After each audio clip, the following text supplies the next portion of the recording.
नमस्कार, मैं विकास कुमार। आज सत्य बहुमत के प्लेटफॉर्म पे हम एक बार दोबारा फिर एकत्रित हुए हैं। हमारे साथ कुछ लोग हैं, जाने माने छात्र हैं, राजनीतिक विश्लेषक हैं, सामाजिक लोग हैं और वकील भी हैं।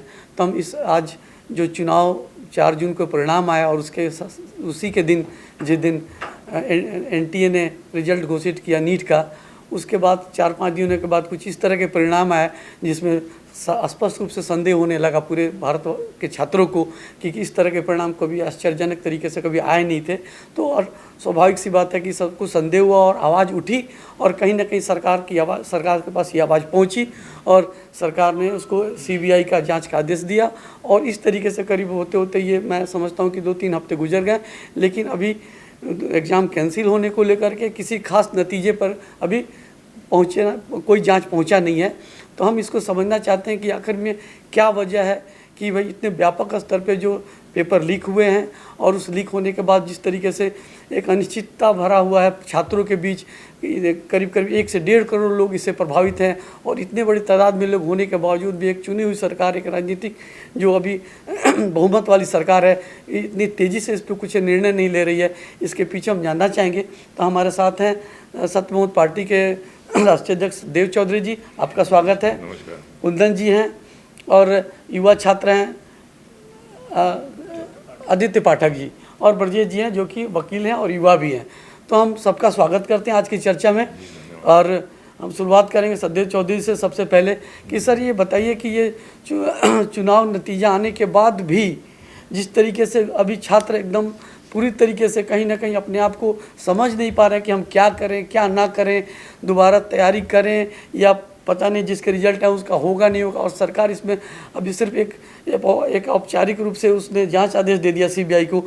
तो क्या इसी जांच मात्र आदेश देने से ये समाधान मिल जाएगा या क्या होगा या कितना समय लगेगा, ये समझ में नहीं आ रहा है। बड़ी एक अजीब अनिश्चित भरा माहौल बना हुआ है। सबसे पहली बात तो ये है कि मैं इतनी ज़्यादा डिटेल के अंदर और इतनी व्याख्या में मेरे को नहीं समझ में आता कि ये नीट के अंदर कैसे लीक हुआ, किसने लीक करवाया और क्या हुआ। लेकिन मुझे ये समझ में आ रहा है कि करोड़ों लोग प्रभावित हुए। करीब 25 लाख विद्यार्थियों ने इसका एग्ज़ाम दिया था जिनका जीवन भविष्य बर्बाद हुआ। और ये सब होने के बावजूद भी सरकार की जिम्मेवारी जवाबदेही नहीं है। सरकार जिम्मेवार नहीं बनना चाहती, शिक्षा मंत्री भी जिम्मेवार नहीं बनना चाहता। और चक्कर क्या है कि ये सरकार आज से नहीं, काफ़ी वर्षों से ही ये गरीबों को शिक्षित देखना ही नहीं चाहती, गरीबों के भविष्य को सुधारना नहीं चाहती। ये किसी तरीके से भी समृद्ध बने, सामर्थ्य बने, ये सरकार इनको गरीबों को गरीब ही देखना चाहती है। खाली इन्होंने एक वोट लेने का एक माध्यम बना रखा है इन गरीबों को, इसके अलावा कुछ भी नहीं है। नहीं तो अरे भाई, जब धांधली हुई है, एक नेता तो कह रहा है जी कि पेपर लीक हुआ है, उसी पार्टी का दूसरा नेता कहता है जी कि पेपर लीक नहीं हुआ। और शिक्षा मंत्री क्या कर रहे हैं ये भी नहीं पता, प्रधानमंत्री क्या कर रहे हैं ये भी नहीं पता, गृह मंत्री क्या कर रहे हैं ये भी नहीं पता। तो जिम्मेवार कौन है इस बात का? या ये ऐसे ही चलता रहेगा? ऐसे ही तो नहीं चलेगा ना। कैसे भविष्य इनका कैसे सुरक्षित रहे, ये बताइए। मतलब कुल मिला के सरकार कहीं ना कहीं जिम्मेवार और जवाबदेह नहीं, अकाउंटेबिलिटी जिसको हम बोलते हैं, डेमोक्रेसी में अकाउंटेबल होती है सरकार। और जहाँ दूसरी तरफ विपक्ष में जो विपक्ष के नेता राहुल गांधी हैं, उन्होंने भी अपना समय मांगा था इस पर बहस करने के लिए। तो इस पर भी कहीं ना कहीं सरकार उसको खारिज करी और उन्होंने समय नहीं दिया इस पर। तो ये थोड़ा एक लोकतंत्र के लिए, लोकतांत्रिक दृष्टिकोण से बिल्कुल ठीक नहीं लग रहा है मेरे ख्याल से। क्या इन लोगों के पास संदेश जा रहा है? अभी देखिए, 1 महीने पहले चुनाव हुए हैं जी। 4 जून को इसका परिणाम आया है चुनाव का। और ये नीट का परिणाम शायद और 10-15 दिन 20 दिन पहले आ जाना चाहिए था, जिसको जानबूझ के इन्होंने षड्यंत्र के तहत 4 जून को ही इसको डिक्लेयर किया गया चुनाव परिणाम को, जिससे कि लोग चुनावों के परिणाम के अंदर उलझ जाएं और इस नीट के ऊपर जो लीकिंग हुई है इसकी चर्चा ना करें। और इस ऐसे मामलों के अंदर थोड़ी सरकार सफल हुई भी इस षड्यंत्र के अंदर। लेकिन फिर भी जब लोगों ने ज़्यादा आवाज़ निकाली, उनके अभिभावकों ने, बच्चों ने, तो इनको मजबूर होकर इसके ऊपर ये बात करनी पड़ी। तो ये तो देखिए आपको, क्योंकि जनादेश वाली सरकार, जनादेश, ये सरकार ये कहती है जी कि जनादेश मिला है हमारे को। तो जनादेश वाली सरकार ने भी इतनी पेपर लीक के ऊपर कोई संवेदना, कोई गंभीरता नहीं दिखाई। क्या चाहती क्या है ये सरकार? क्या चाहते हो आप? खाली टैक्स लेते रहो और इनको पैसे बांटते रहो, बस यही करेगी क्या सरकार? गंभीरता क्यों नहीं है सरकार के अंदर? संवेदना भी क्यों नहीं है? सर आप कह रहे हैं कि जनादेश मिला हुआ है जी। मैं थोड़ा इसी जनादेश पे बात कर लें कि जनादेश किसको कहेंगे हम। अगर ये मान लीजिए कि टीडीपी और ये जेडीयू अगर इंडिया के साथ चले जाते गठबंधन तो भी जनादेश होता क्या, ये मैं समझना चाह रहा हूँ। हाँ। या ये वाला जनादेश है, तो देखिए, या ऐसी परिस्थिति तो बन भी सकती है ना आने वाले 6 महीनों में, साल भर में, कुछ भी इसमें हम आकलन नहीं कर सकते इस चीज़ का। तो जनादेश है क्या रियल में? ये भ्रमित जनादेश, भ्रमित बहुमत, और किसी प्रकार की भी, मैं बार बार बोलता हूँ कि चुनाव होने के बाद भी बहुमत की व्याख्या नहीं है, बहुमत का स्पष्टीकरण नहीं है, बहुमत बना कैसे ये भी नहीं पता। अगर यही जनादेश है, इसका मतलब तो जो गठबंधन की भ्रष्ट राजनीति होती है वो जनादेश है, जो जीते हुए सांसदों की खरीद फरोख्त होती है वो भी जनादेश है, जिन मतदाताओं को लालच दे के, कुछ भी धन दे के, कुछ ही प्रकार का भी प्रलोभन दे के जो वोट लिए जाते हैं, वोटों का ध्रुवीकरण करवाया जाता है, ये भी जनादेश है। तो जनादेश हुआ क्या ये? जब वो मतदाताओं का आपने एक ध्रुवीकरण ही करवाना है, और इस राजनीति के अंदर आप देखिए 10-15% वोट लेके आप जीत जाते हो, 15% वोट लेके आप सरकार बना सकते हो, ये क्या जनादेश है? जब 70-80% लोगों ने तो इसके विरुद्ध वो वोट दिया, वो जनादेश कैसे हो सकता है? जी जी जी। आधे से करीब आधे लोग तो वोट ही नहीं डालते इस राजनीतिक व्यवस्था के अंदर, तो जनादेश कहाँ है ये? वो तो आपकी इस राजनीतिक व्यवस्था से सहमति नहीं है, उसका विरोध करते हैं वोट नहीं डालकर। ये जनादेश बनादेश कुछ नहीं है जी, सिवाय मजाक के और सिवाय भ्रमित के और मूर्ख बनाने के लोगों को। देश के लोग लेकिन इतने पता नहीं क्या उनकी व्यवस्था है, क्या मजबूरी है, क्यों वो जानबूझ के मूर्ख बनते हैं, ये भी समझ में नहीं आता। तो क्यों मूर्ख बने वो? मतदाता की ऐसी क्या मजबूरी है कि जो इन नेताओं के चक्करों में, झूठ के चक्कर में आके, लालच के चक्कर में आके और खुद मूर्ख बनते हैं, अपना वोट देकर नेताओं को शक्तिशाली बनाते हैं, आप कमज़ोर बन जाते हैं। ऐसा क्यों है? ये नेताओं को समझना पड़ेगा जी, और नेताओं को नहीं, मतदाताओं को। नेताओं के भरोसे तो कुछ होने वाला है ही नहीं। नेताओं ने तो जानबूझ के सारे के सारे मामले को भ्रमित और भ्रष्ट बना रखा है। जी जी जी। तो सददेव चौधरी ने जैसा बताया कि ये एक भ्रमित जनादेश है, इस भ्रमित जनादेश में कुछ इसी तरीके के हमारे को ये पेपर जैसे लीक घटनाएं देखने को मिलेंगी। ब्रजेश जी हमारे साथ हैं, ब्रजेश जी से बात करेंगे कि ये पेपर लीक की जो घटना है, ब्रजेश जी, ये कोई पहली बार नहीं हुई है। कांग्रेस की भी सरकार में पेपर लीक हुए हैं, बीजेपी की सरकार में। ये नियंत्रण सरकार नहीं कर पा रही, कंट्रोल नहीं हो रहा है। ये समस्या है कहाँ असल में? और जो पेपर लीक पहले होते थे तो मैं देखता था कि कहीं ना कहीं तुरंत कुछ ना कुछ उस पर निर्णय होता था, कैंसिल होता था, एक जिम्मेवारी सरकार लेती थी, सामने से आके स्वीकार करते थे कि हाँ चूक हुई है, गलती हुई है और हम इस पर कर रहे हैं। ये इतना लिंगर, इतना टाइम पहले तो इन्होंने स्वीकार ही नहीं किया, कहीं स्वीकार। फिर दूसरी तरफ वहाँ पे आरोप लगा रही है पार्टी की, हमारे अपोजिशन नेताओं ने किया। फिर दूसरी तरफ जब पूछते हैं तो एनटीए कहते हैं कि नहीं जी पेपर ही लिखो। ये जो आपस में एक जो परस्पर जो एक हो रहा है ना कि कोई मतलब एक आरोप प्रत्यारोप वाली बात हो गई, कोई अपने पे लेने को तैयार नहीं हो रहा है और कह रहे हैं कि एक तरह से हमको जनादेश मिला हुआ, हम जिम्मेवार हैं, हम हमारे को जनता ने बहुमत से चुना हुआ है। तो क्या बहुमत से चुनी हुई सरकार में ऐसे ही आरोप प्रत्यारोप होते हैं?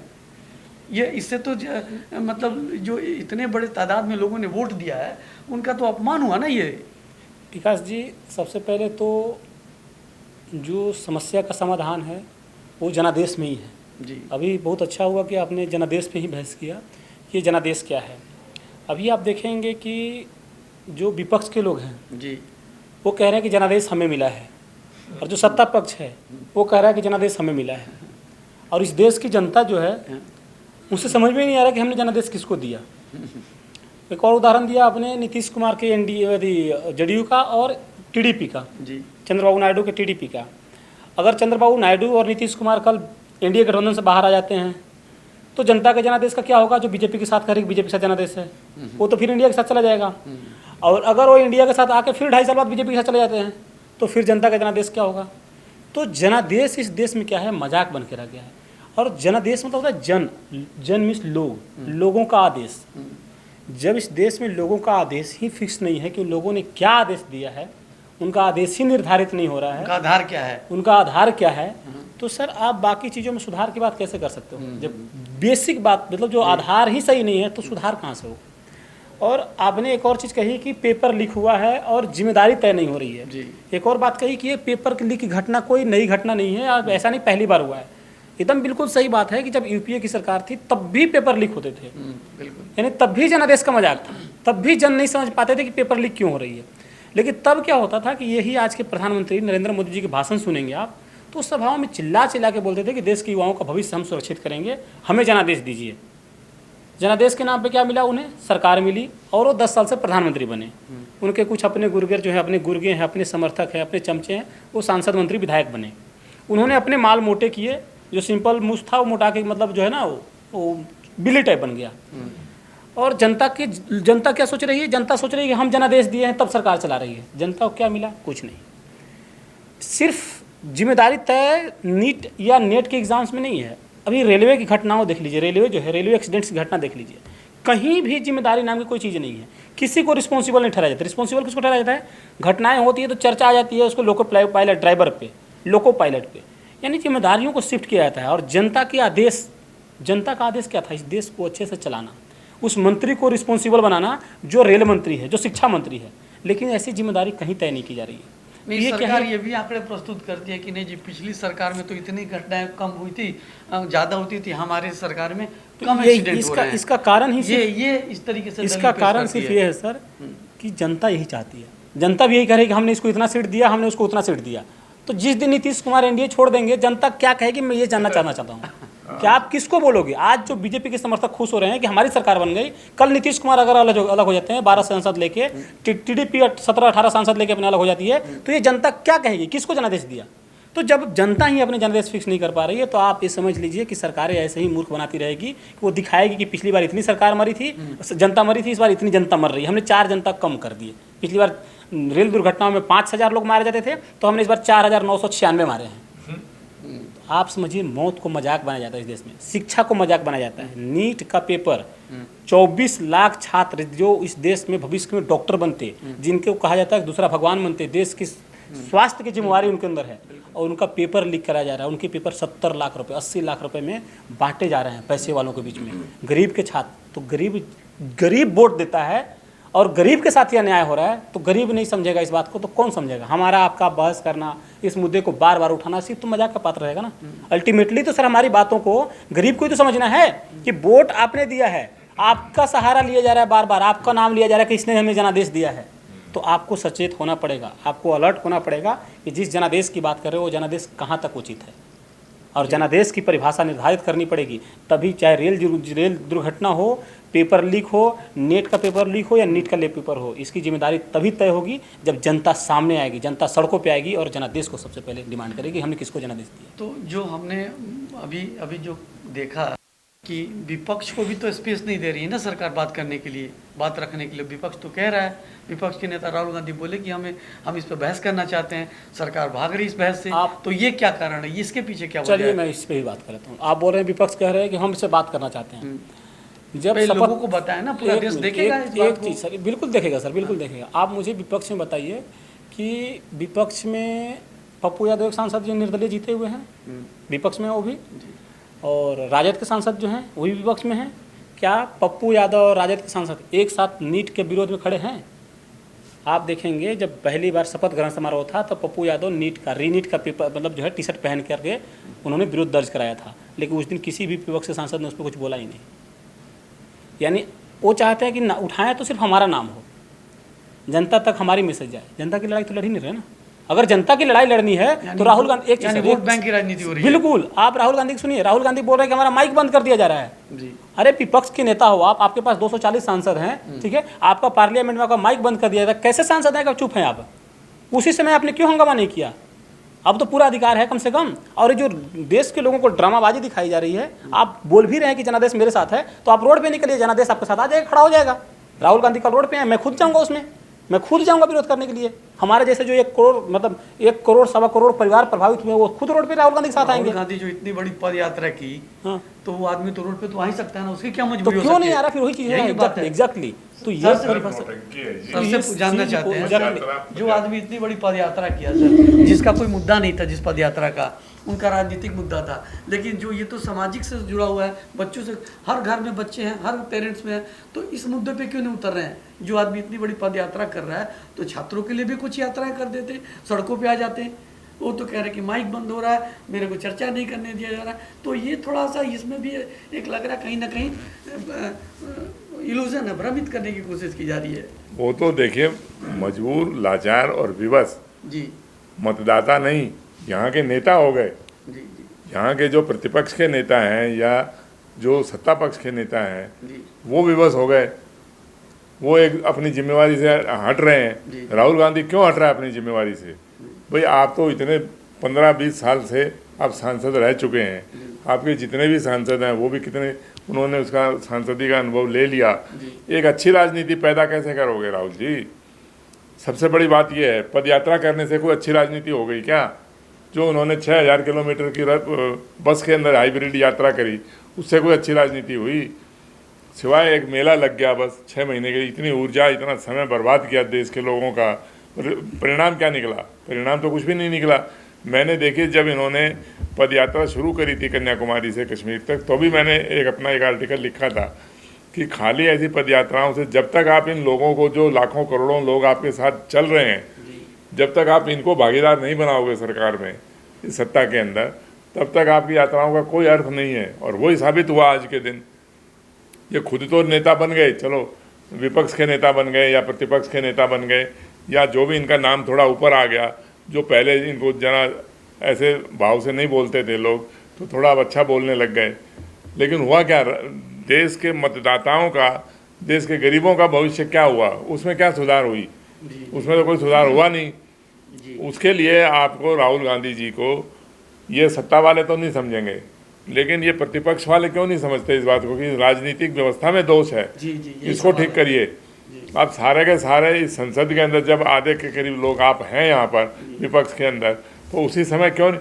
वरना करोगे क्या आप लोग वहाँ संसद में बैठ के? क्या करोगे? बस खाली इसका लाभ उठाते रहिए सत्ता का या विपक्ष का, भत्ते लेते रहिए, उसकी सुख सुविधाएं भोगते रहिए, और क्या करोगे आप लोग? और समझौते करते रहिए।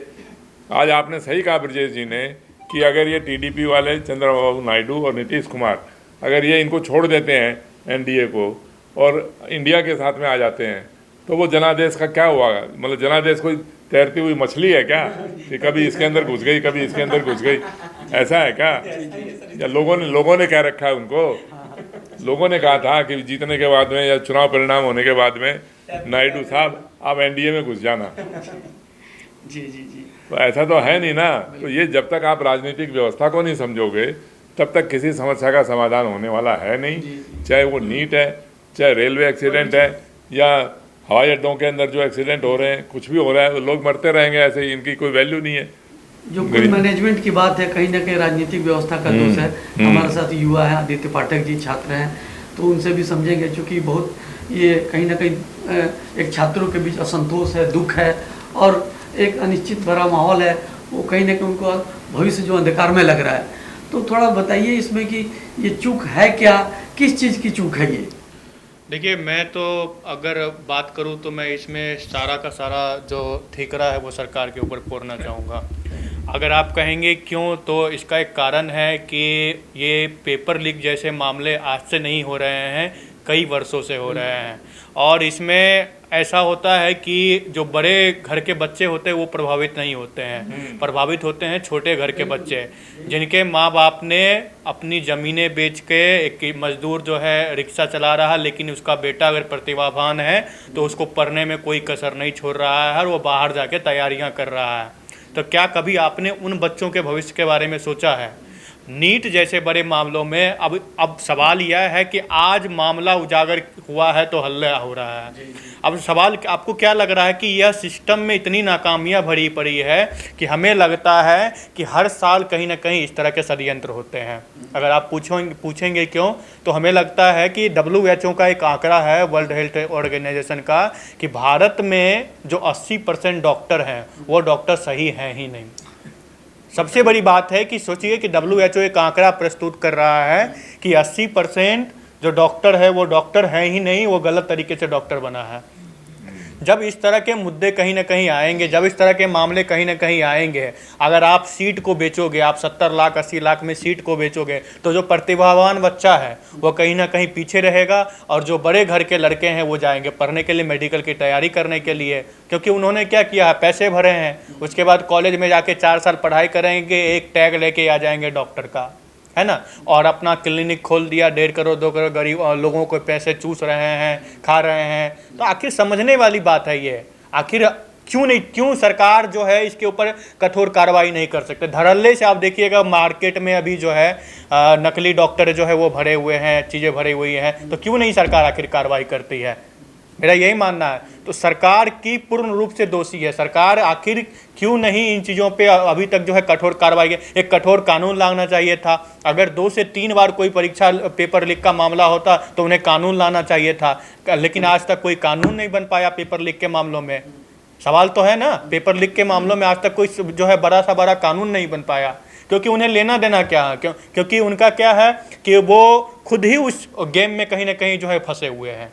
वो खुद ही जो है पेपर जैसे लीक मामलों में जो है उनका हाथ रहता है। आप देखिए अभी कई नेताओं का हाथ आ रहा है सामने में, है ना, और विपक्ष हो या सत्ता पक्ष हो, दोनों जो है खामोश बैठा हो। विपक्ष के नेता अपनी जो है चमकाने में लगे हुए हैं कि भाई हमारी पार्टी जो है, जैसा कि हमारे साथ सहयोगी थे हमारे जुड़े हुए, उन्होंने भी कहा कि राहुल गांधी को बोलने के लिए मौका दिया गया, राहुल गांधी का माइक चुप करवा दे। तो भाई आपके साथ 240 सांसद थे, सही में वेल में सब जाके प्रदर्शन करते भाई कि क्यों आखिर जो है राहुल गांधी को बोलने नहीं दिया जा रहा है। ये मुद्दा तो सही है, देश के भविष्य का सवाल है ना। और डॉक्टर भगवान का दूसरा रूप होता है। अगर हमारी जिंदगी है और हम कहीं पे ये कर रहे हैं तो एक तो ऊपर वाला, दूसरा जो है वो डॉक्टर के ही हाथ में टिका होता है।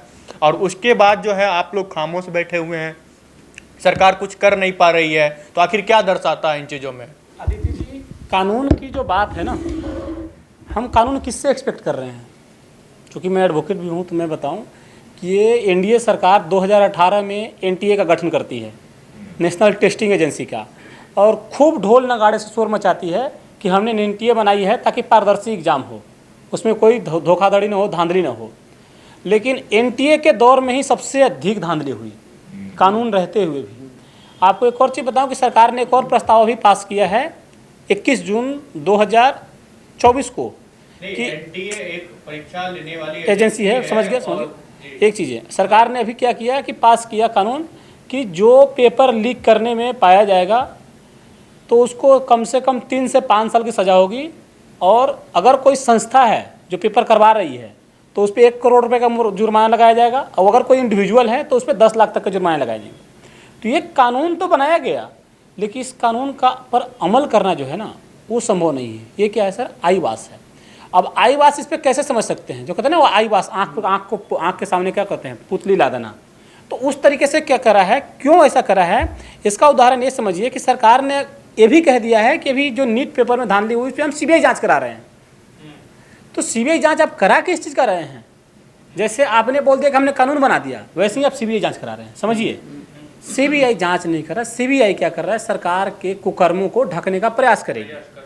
वो प्रयास करेगी, वो क्या करेगी कि जो लार्ज स्केल फोकस जो करप्शन हुआ है वहाँ से हटा के इंडिविजुअल पे ला देगी कि मिस्टर एक्स ने धांधली किया, मिस्टर एक्स को सिर्फ पेपर मिले और हम उसकी सब एग्जैक्टली और उसकी सदस्यता हम रद्द कर रहे हैं या उसके नेट के पेपर को हम कैंसिल कर रहे हैं। लेकिन जो बड़े स्केल पे हुआ है, और बड़े स्केल का समझिए तरीका, बिहार बीजेपी के नेता कह रहे हैं, शुरू में आरोप लगाया उन्होंने कि तेजस्वी यादव ने पेपर लीक करवाया, जो प्रतिपक्ष के नेता हैं तेजस्वी यादव। अब तेजस्वी यादव ने बाद में कहा कि नहीं इसमें तो खुद उसके जो सम्राट चौधरी हैं उनसे जुड़े, और विजय सिन्हा जो है उसके मुख्यमंत्री, उनसे जुड़े लोगों को हाथ आ रहे हैं।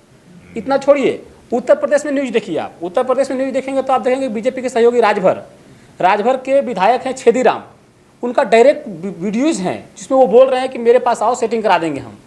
इवन राजभर के बयान है कि हाँ आपको नौकरी चाहिए तो कॉल लगाओ। गुजरात से पेपर लीक होती है, वहाँ बीजेपी नेताओं के हाथ आ रहे हैं। तो विपक्ष कह रहा है, विपक्ष के नेता कह रहे हैं कि बीजेपी ने करवाया, सत्ता पक्ष ने करवाया, सत्ता पक्ष के नेता कह रहे हैं कि विपक्ष ने करवाया। मतलब एक चीज़ तो क्लियर है कि इसमें नेता चाहे वो पक्ष का हो या विपक्ष का हो, उसका डायरेक्ट इन्वॉल्वमेंट है, संलिप्तता है, डायरेक्ट इन्वॉल्वमेंट, डायरेक्ट संलिप्तता है। और जब नेताओं का संलिप्तता है तो हो सकता है कि आपसी सहमति हो कि ऐसा करना, 10 सीट तुम अपने पास रख लो और बाकी की सीट हम अपने पास रख लेते हैं। यही से गठजोड़ी तो हो सकता है सर। और इसको क्या है, बहुत आसानी से सीबीआई के थ्रू किया जाएगा, इसको व्हाइट वॉश किया जाएगा, बहुत अच्छे से ढका जाएगा। तो ये करप्शन इंस्टीट्यूशनल करप्शन है।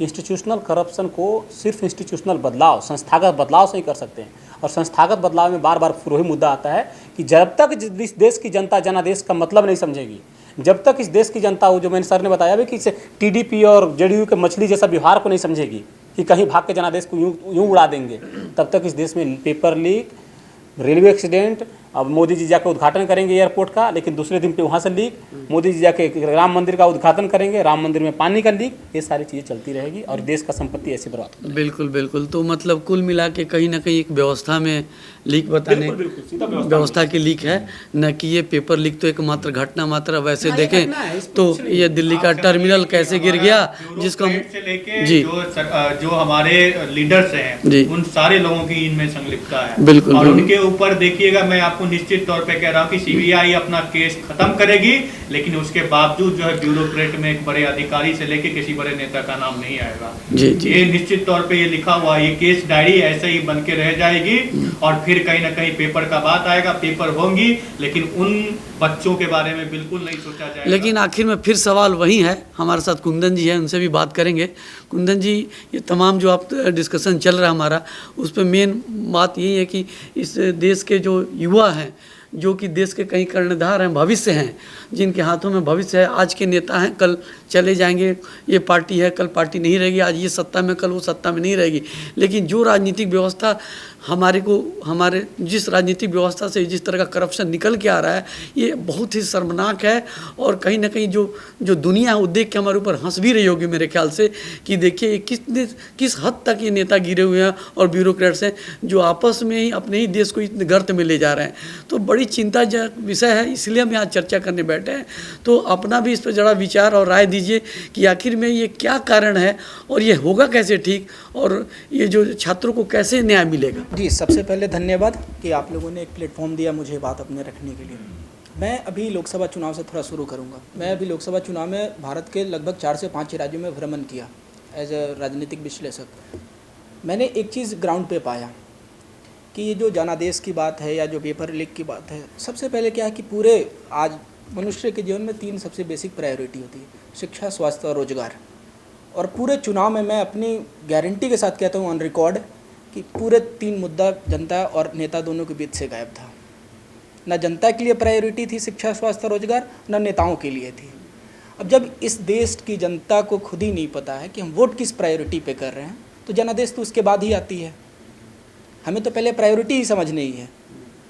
हम वोट किस लिए कर रहे हैं? जात के नाम पे, धर्म के नाम पे, पैसों के नाम पे। इसीलिए सरकार का मोनोपोली है, लीडर्स का मोनोपोली बन गया कि उनको पता है आज नेट है, रेलवे एक्सीडेंट है या कुछ भी है, उनको पता है कि ये सब मुद्दे 1 महीने हैं, 15 दिन है, 20 दिन है, मीडिया की बात है, फिर ख़त्म हो जाएगी। चुनाव में तो हमें फिर वही काम करना है जो हमारी ट्रेडिशनल तरीका है कि हमें जाना है, अपने जाति के हिसाब से नेता प्रस्तुत करना है, पैसे खर्च करने हैं और चुनाव जीत जाना है।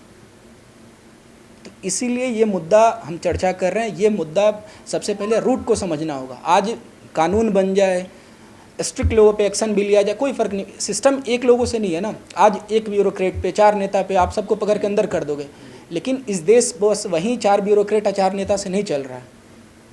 यहाँ लाखों लोग बैठे हुए हैं सिस्टम में। तो सिस्टम को सुधारने के लिए आपको पहले उसका रूट कॉज, डॉक्टर्स की बात हो रही है तो डॉक्टर सबसे पहले क्या करता है? रूट कॉज एनालिसिस करता है टेस्ट रिपोर्ट से। तो रूट कॉज एनालिसिस है कि पहले सिस्टम में ही फॉल्ट है। जनता को समझना होगा कि हमारी प्रायोरिटी क्या है, हम किस बेस पे वोट कर रहे हैं, किसको वोट कर रहे हैं, और इस वोट का लास्ट मीनिंग क्या है। जैसे जनादेश की बात कर रहे हैं, ऑब्वियस है कि हमको उसका लास्ट मीनिंग समझ में तो आना चाहिए ना कि हमारा जनादेश जा किसको रहा है। तो ये सब मेन प्रॉब्लम मेरे समझ से जो आ रहा है। जो रिजल्ट आया, परिणाम आया, उससे भी कहीं ना कहीं सरकार को थोड़ा झटका लगा, खासकर जिस हिंदू के मुद्दे पे, अयोध्या के मुद्दे पे, राम मंदिर के मुद्दे पे चुनाव लड़ने की कोशिश करेगी, वहीं से उसको करारा शिकस्त मिला पार्टी को। और दूसरा अभी देखने को मिल रहा है, इतने बड़े तादाद में करोड़ों छात्र, जो छात्र एक बहुत बड़ी शक्ति जिसको बोलते हैं युवा शक्ति, उसको कहीं ना कहीं निराशा मिल रही है सरकार से। तो क्या सरकार को नहीं लगता कि आने वाले विधानसभा चुनाव में इससे उनको कहीं ना कहीं नुकसान होगा? फिर भी कोई सिकन नहीं है चेहरे पे सरकार के ऊपर, ऐसा क्यों? प्रायोरिटी ही नहीं। इससे पहले भी, नीट से पहले भी हम एसएससी का स्कैम देखें, कितना बड़ा स्कैम इसी दिल्ली में। उससे पहले मुखर्जी नगर में यूपीएससी वाली घटना है। ये मामले आपको याद है एसएससी वाले स्कैम में कितनी बड़ी यहाँ प्रोटेस्ट हुआ था? बहुत कम लोग यहाँ बैठे होंगे जिसको भी ध्यान भी होगा। हम हाँ मतलब हाँ, तो बहुत कम। यूपीएससी में यही मुखर्जी नगर गांधी विहार रोड पूरा ब्लॉक हुआ था। तो सरकार को पता है कि ये सब महीना दिन के, मैं आपको बता रहा हूँ, महीने दिन बाद ये सब इशूज़ खत्म हो जाएगा। 2-4 लोग पकड़े जाएंगे, वही लोग सिस्टम को फिर चलाएंगे जो लोग ऊपर में बैठे। और जो जनादेश की आपने बात किया, देखिए ये सरकार चाहे विपक्ष की हो या जो अभी सत्ता पक्ष की, उनको पता है कि 2, 4, 5, 10 सांसद, जैसे इन्होंने बताया कि खरीद फरोख्त सब सिस्टम में है। एक कानून में क्या है कि इतने लूपहॉल हैं। जब आप जजमेंट भारतीय संविधान को पढ़िएगा तो इतना इफ़ एंड बट है कि उसी पे सारा सिस्टम गेम कर लेता है। क्लियर स्पष्टीकरण नहीं है। तो वो ये सरकार बनाने में नहीं, जब सुप्रीम कोर्ट में आप जाइएगा, जब बड़े बड़े जजमेंट्स आते हैं, तो वही लूपहॉल की वजह से कुछ लोग बचते हैं और कुछ लोग पकड़े जाते हैं। तो ये पूरा सिस्टम को समझने के लिए पहले सिस्टम में बदलाव करने की ज़रूरत है। बदलाव तब होगा जब ये बात भारत की जनता को समझ में आएगी, क्योंकि हमारे आपके 100 लोगों, 200, 1000 लोगों को चर्चा करने से नहीं हो सकती है। ये जनता को पहले समझना हो कि इससे हमारे नुकसान क्या है। जनता को आज भी नुकसान नहीं पता है। जैसे मैंने आपको स्टार्टिंग में ही बताया कि मैं 4-5 राज्यों का पूरा चुनाव में दिन रात भ्रमण किया, मैंने देखा कि वहाँ मुद्दा ही नहीं है। क्यों नहीं मुद्दा बना? यही तो है सवाल। क्योंकि वो सिस्टम, हाँ, क्योंकि वो सिस्टम को ही ऐसे बना दिया गया है। एक कहते नहीं, वो एक चादर ऐसे ढक दिया गया है कि उस चादर के अंदर चुनाव के समय में सब ढक जाता है, ऊपर से बस पैसे, जाति और धर्म, बस इतना ही दिखाया जाता है। नहीं, जो ये अग्निवीर के ऊपर तो यूपी, देखिए ये अग्निवीर के ऊपर नहीं, मैं आपको ऑन रिकॉर्ड गारंटी बता रहा हूँ। अग्निवीर ठीक है, मामला था, मीडिया में चीज़ें हाईलाइट थी, ग्राउंड पे चीज़ों की इम्पैक्ट उतनी नहीं थी। ग्राउंड पे मैं पूरे चुनाव को एक डेटा मेरे पास है। तो ग्राउंड पे लोग क्या चाहते हैं? बस यही, कौन किसके जाति का है, कौन किसके धर्म का है, कौन कैसे पैसे खर्च कर रहा है, किसका कहाँ इक्वेशन बैलेंस हो रहा है, बस यही चुनाव में होता है। तो फिर विरोध प्रदर्शन क्यों होते हैं, धरना प्रदर्शन? बस ये मीडिया के लिए है। आप जैसे नीट का हो रहा, आप जाइए, अगर हमारे लिए सबसे बड़ी क्या है कि आप यहाँ से निकल के कुछ दूर दराज गाँव में निकलिए, पूछिए नीट है क्या। इसको समझिए बेसिक बातों को। मीडिया भी यही चीज़ चाहती है कि सिर्फ धर्म और जाति की बात हो, लेकिन कोई मीडिया ये चीज़ कह सकती है क्या कि नीट के पेपर में इतने जाति के लोगों के साथ पेपर जो है लीक हुआ, इतने जाति के पेपर लोगों ने लीक नहीं हुआ है? इसमें तो सारे के साथ बराबर भेदभाव हुआ ना। चीटिंग तो सबके साथ हुई, पढ़ने वाले लड़के तो सारे हैं लगभग ऑलमोस्ट, और धांधली भी सबसे अधिक उन्हीं को हुई, चीटिंग उन्हीं के साथ हुआ। जो कमज़ोर पक्ष के लोग थे उनकी संख्या ज़्यादा है, पैसे वाले लोग तो कम है ना। तो इसका मतलब है कि नीट के आंदोलन को अगर सही से उठाया जाए तो ये तो बियॉन्ड कास्ट का आंदोलन है। बियॉन्ड कास्ट लोग इस पर बात करनी चाहिए सबको, तो लोग बात करेंगे। फ़र्क यहाँ है कि इस देश का संस्थान, इंस्टीट्यूशनल जिस मीडिया की बात कर रहे हैं, तो मीडिया ही नहीं चाहती इस देश में सुधार हो। इस देश के 10% जो पढ़े लिखे प्रबुद्ध वर्ग है ना, वही नहीं चाहते हैं कि इस संस्था में बदलाव हो। सबसे बड़े बेईमान लोग वो हैं। 10% लोगों के अलावा बाकी 90% तो सरकार तो सर छोड़ दीजिए, सरकार तो जो है, जो 10% जो शिक्षित लोग हैं ना सर, वो बस अपना मौका ढूंढते हैं कि हमारा चांस कब आएगा, मेरी बारी कब आएगी। आप जितने भी रैलियों में गए होंगे सर, आपको देखे होंगे, जो धूर कांग्रेसी रहे हैं, जिन्होंने कांग्रेस के समय में सबसे अधिक लूट मचाई है, आज वो सब के सब अधिकांशतः भाजपाई हैं। मैंने ऐसे वीडियोज़ भी देखे हैं जो 70 साल के जो बुजुर्ग हैं, जो पेंशन ले रहे हैं कांग्रेस के समय में, लेकिन आज वो कह रहे हैं क्या कि कांग्रेस ने 70 सालों में किया क्या। वो ये नहीं चाहते हैं, सिर्फ वो नैरेटिव, मीडिया के नैरेटिव में फंसना चाहते हैं। उनके पास जब सत्ता थी, उनके पास जब वो सिस्टम में थे, तब उन्होंने बदलाव करने की कोई कोशिश नहीं करी। वो अब दूसरी फ्लो आगे सत्ता की, तो उस फ्लो के साथ बहना चाहते हैं। तो देश के लोगों क्या है, देश के लोग जो हैं संस्थागत बदलाव नहीं चाहते हैं, देश के लोग मूर्ख बनाए जा रहे हैं, और इसका हमें विरोध करने की जरूरत है। 10% लोग हैं, ये मीडिया है, तो लेकिन मैं वही बात तो कर रहा हूँ कि 10% के अलावा जो 90% लोग हैं, कंसर्न तो उनका है ना। ये नीट का हो या नेट का हो या रेलवे का हो, ये 10% लोग उसमें प्रभावित नहीं हैं, प्रभावित 90% लोग हैं। तो आप ये 10% लोगों से क्यों उम्मीद करते हैं? जब आपके पास संख्या बल 90% की है, तो वो इस मुद्दे को उठाएं। और जहाँ तक आपने बात कहा, एक तो देखिए, एक तो बात यह है कि जो हमारी आज की जो वर्तमान राजनीतिक व्यवस्था है, जिसके अंदर जनादेश और बहुमत जैसी बात की व्याख्या करी जाती है, उसके अंदर हर चीज़ तो बिका हुआ है। चाहे वो नीट की सीट है, चाहे जीता हुआ सांसद है, चाहे जीता हुआ विधायक है, या जो वोट देने वाले लोग हैं उनको पैसा दे के, शराब दे के किसी जाति धर्म के अंदर उलझू के उनके वोट खरीदे जाते हैं, ध्रुवीकरण किया जाता है। तो सबसे पहले तो हमें यही नहीं पता कि हमारी राजनीतिक व्यवस्था है क्या। आप चुनाव होने के बाद में कुंदन जी, जब आपने इतना भ्रमण किया है तो मुझे बताइए कि कैसे बहुमत से सरकार बनी, इसकी कोई व्याख्या है आपके पास? जब है ही नहीं, कोई व्याख्या नहीं है, तो बहुमत का फैसला हुआ कैसे? बहुमत की बात हो क्यों रही? फिर जनादेश की चर्चा बार-बार क्यों कर रहे हैं? कैसे जनादेश की बात कर रहे हो आप? बहुमत की बात हुई कैसे? तो क्या जोड़ तोड़ की राजनीतिक व्यवस्था से आप सहमत हैं? बिल्कुल कोई सहमत नहीं है। तो क्या हमको खरीद फरोख्त की राजनीति पसंद है, या क्या इन्हीं चीज़ों के सहारे ऐसे नेताओं के जो खरीद फरोख्त करते हैं, जोड़ तोड़ की भ्रष्टाचार की राजनीति करते हैं, इनके भरोसे आपको क्या कोई अच्छी व्यवस्था मिल सकती है? जब ये गारंटी है कि पिछले 80 सालों से नहीं मिली और आने वाले 100 सालों तक भी नहीं मिलेगी, फिर भी आपका सवाल ये बिल्कुल सही है कि जो 90% लोग हैं जिनका कंसर्न है, वो इससे चिंतित क्यों नहीं है, वो इसकी बात को क्यों नहीं उठाते? और बात भी यही है, इन नेताओं के भरोसे कुछ सुधार होने वाला है नहीं। ये जो सुधार होने वाला है वो मतदाताओं के भरोसे ही सुधार होने वाला है। लेकिन उसकी जिम्मेवारी तो देखिए कुछ बुद्धिजीवियों की, कुछ पत्रकारों की, कुछ विद्यार्थियों की, कुछ युवाओं की, ऐसी तो है ना, हमारे जैसों की भी। तो अब हम इसी 4-5 जनों के बीच के अंदर, मैं सबसे बड़ी उम्र का आदमी हूँ, तो मुझे भी क्या ज़रूरत है फिर ऐसे बात करने की, चिंता करने की? कोई ज़रूरत नहीं है। लेकिन हम तो इस व्यवस्था को सुधारने में लगे हुए हैं। ये काम तो होते ही रहेंगे, ये बात आपने बिल्कुल सही कहा।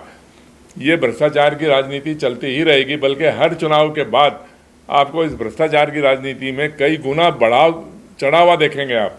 जो भ्रष्टाचार 2019 में था, वो उससे 100 गुना ज़्यादा 2024 में है, और इससे भी कितने हजार गुना ज़्यादा होगा 2029 में। आप देख लेना, अगर आप इसके ऊपर कोई चिंतन नहीं करते हैं, चिंतन मंथन करके इसको नहीं बदलना चाहते हैं, और संविधान समाधान के ऊपर मैं सिर्फ और सिर्फ सत्य बहुमत की बात कर सकता हूं आपसे, कि जहां पर मतदाताओं के बहुमत से सरकार बने। जब हमारे पास बहुमत की कोई व्याख्या नहीं है, कोई संविधान नहीं है, कोई कानून नहीं है, फिर हम इस गठबंधन की भ्रष्ट राजनीति में क्यों उलझे हुए हैं? क्यों हम इसको वोट देते हैं? इसी की आलोचना करेंगे और इसी को वोट दे के फिर हम मूर्ख बनते हैं। ऐसा क्यों है? क्यों नहीं समझ में आती ये बात? अगर आप एक सीट के ऊपर भी कहीं चुनाव में जितवा दोगे, लोकसभा के या कहीं पर भी सत्य बहुमत को, तो ही देख लेना आप सारी राजनीति बदल जाएगी है। लेकिन विडंबना ये है कि हम लोग जानबूझ के हम नहीं समझना चाह रहे हैं। हमने इतनी मेहनत करी होगी 2024 के अंदर, लेकिन क्या हुआ? लोगों को समझ में ही नहीं आ रही बात। समझ में आते हुए भी समझना नहीं चाहते, फिर भी उसी उलझन में लगे हुए हैं।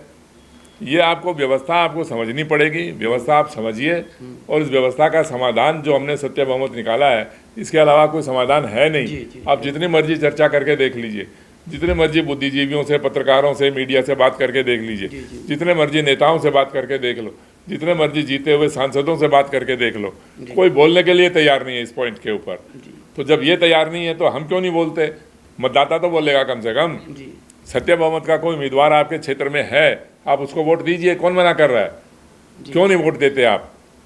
क्या मजबूरी है? फिर व्यवस्था ठीक हो जाएगी। ठीक है जी। तो कुल मिला के हमने इस पे बात करी। आज चर्चा का मेन उद्देश्य था कि जो छात्र पीड़ित है, जो देश के जो छात्रों के साथ जो परिवार है जुड़ा हुआ है, हमारे घर के हों या आपके घर के हों या किसी और घर के हों, सभी सुन रहे हैं, देख रहे हैं। इस पे ज़रूरत है। हमने हर चीज़ के ऊपर बात करी, सत्ता पक्ष पे बात करी, विपक्ष के ऊपर ही बात करी, ब्यूरोक्रेट्स का भी के ऊपर ही बात करी, और जो तमाम जो बुद्धिजीवी के ऊपर बात करी। कुल मिला के ये पता चला ये पूरा एक नेक्सस है। सब कहीं ना कहीं एक दूसरे के तार जुड़े हुए हैं, जो एक चर्चा से निकल के बात आई। और इसका जो हमने माना कि इसका कहीं ना कहीं दोष एक राजनीतिक व्यवस्था है, जो कि बहुमत पे आके टिकता है। तो ये बहुमत जो है हमारा, जो जिसको जनादेश और बहुमत जो भी कहें इसको, ये बहुमत भी हमारा स्पष्ट नहीं है, परिभाषित नहीं है, जिसकी वजह से एक अच्छी सरकार का निर्माण नहीं हो रहा है। और ये अच्छी सरकार का जब निर्माण नहीं हो रहा है तो अच्छे निर्णय भी नहीं आ रहे हैं। तो छात्रों को भी ये सुनने की ज़रूरत है, जानने की ज़रूरत है, एक जागरूक होने की ज़रूरत है कि आप जो इधर उधर बिखरे हुए हो, एकत्रित होकर के इस सत्य बहुमत के विचारधारा को समझ करके आप इसकी चर्चा करिए, एकजुट होइए, संपर्क करिए, जिससे कि जब तक हम एक दूसरे से संपर्क नहीं करेंगे, बातचीत नहीं करेंगे, तो ये आपको बात समझ में आनी नहीं है। बात तो करनी पड़ेगी ना। और चूंकि हमने ये बात पाया कि नेताओं से कुछ नहीं होना है, और जब नेताओं कुछ नहीं करेंगे, क्योंकि सब तो एक दूसरे से मिले हुए हैं ये सब लोग, वो एक जब भी तो हम बात कर रहे थे कि ये आरोप प्रत्यारोप की राजनीति चल रही है, तो इसका रास्ता ही है सत्य बहुमत। तो आप सभी से, छात्रों से हमारी विनती है, निवेदन भी है कि जुड़िए, इस बात को समझिए, और चर्चा करने के लिए आप हमसे संपर्क कर सकते हैं। जी, इन्हीं छात्रों ने तो वोट दिए हैं इस राजनीति, बिल्कुल बिल्कुल, जब भी तो बोल रहे हैं आपको, और इनके परिवार वालों ने इनको वोट दिए। बिल्कुल, आज उसकी आलोचना कर रहे हो आप जी। आपको आलोचना करने का कोई अधिकार नहीं है। तो इस व्यवस्था का तो आपने एकदम त्वरित उदाहरण देखा ना, कि आपको इसका परिणाम मिल रहा है। सरकार आपने बनवा दी, फिर देखो सरकार ने क्या, आलोचना करोगे उसी को वोट दोगे। तो कहने का मतलब है कि इसके समाधान के ऊपर, ये समाधान का ये प्लेटफॉर्म है, हम इसके ऊपर चर्चा करने का मुख्य उद्देश्य है कि लोगों को ये बात पता चले कि भाई इसका कारण क्या है और समाधान क्या है। तो आपका बहुत बहुत धन्यवाद सभी पार्टिसिपेंट का। दोबारा हम इस पर चर्चा करते रहेंगे, जब भी आवश्यकता पड़ेगी हम आते रहेंगे। तब तक के लिए धन्यवाद। धन्यवाद।